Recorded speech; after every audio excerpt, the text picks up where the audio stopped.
Episode pertama diawali dengan sosok Vincenzo Casano yang meneruskan keinginan ayahnya sebagai seorang mafia.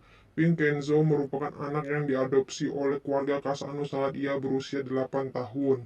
Ia merupakan seorang pengacara untuk mafia Italia. Sebelum kembali ke Korea, Vincenzo menyelesaikan sengketa tanah milik keluarga Casano.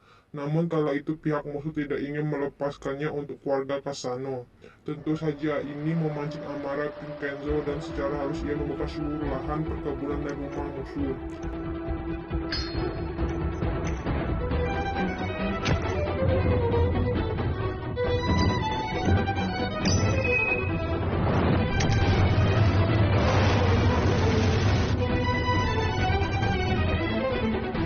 Selain mengurusi urusannya, Vincenzo bergegas pergi ke rumah keluarga Casano untuk melakukan penghormatan terakhir kepada Fabio, ayah angkat Vincenzo. Sepertinya kematian ayahnya membuat Vincenzo dan Paulo saling menikah. Paulo sosok kakak yang ingin menjadi bos untuk Vincenzo. Tentu Vincenzo tidak mau karena baginya Paulo memiliki permainan yang licik. Tanpa ragu, Vincenzo menampar Paulo dengan omongan pedasnya. Namun Paulo tak terima dengan perlakuan Vincenzo. Hingga pada malam hari, Paulo menyuruh para anak buahnya untuk membunuh Vincenzo. Kecerdasan Vincenzo membuat nasib Paulo semakin terancam. Hingga akhirnya Vincenzo memutuskan untuk pergi ke Korea Selatan menjalin misi lainnya. Ia membuat janji dengan dirinya sendiri agar sesegera mungkin menyelesaikan misinya selama sebulan dan setelah itu ia pergi dari Korea Selatan untuk selama-lamanya. Tak sedikit pun kenangan manis di benaknya karena ia merasa dikhianati oleh orang tuanya sendiri. Kan ia menganggap Korea Selatan itu adalah tempat yang buruk baginya. Proyek yang kali ini ia ambil merupakan proyek Vincenzo 5 tahun yang lalu bersama bosnya di Korea Selatan. Itu bos besarnya meminta bantuan Vincenzo untuk menyembunyikan emas batangan di suatu tempat yang aman. Vincenzo memberikan trik dari keluarganya yaitu menimbun emas tersebut dalam tanah agar tidak tercium oleh musuh bahkan pihak intelijen negara. Ide itu, Vincenzo menimbun emas di satu gedung lawas bernama Gyumga Plaza.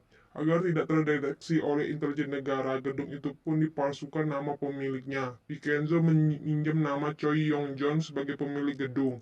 Akan tetapi sepertinya gedung ini dilirik oleh pihak Bubble Construction karena mereka menginginkan pembangunan gedung baru di lingkungan tersebut.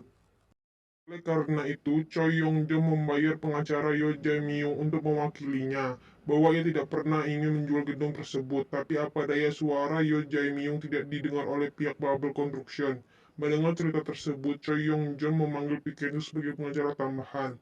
Kedatangan Vincenzo cukup membuat Yo Jae-myung tidak percaya kinerja Vincenzo, sebab latar belakangnya adalah pengacara Italia.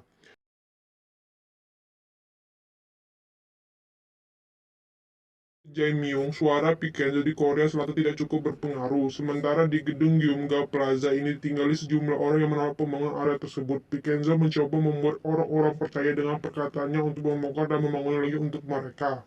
Cuma kemudian Vincenzo muncul demi melindungi kliennya. Karena Vincenzo tahu bahwa lawannya itu suka bermain licik dan kotor. Vincenzo pun bersumpah akan memenangkan hak milik gedung tersebut apapun yang terjadi.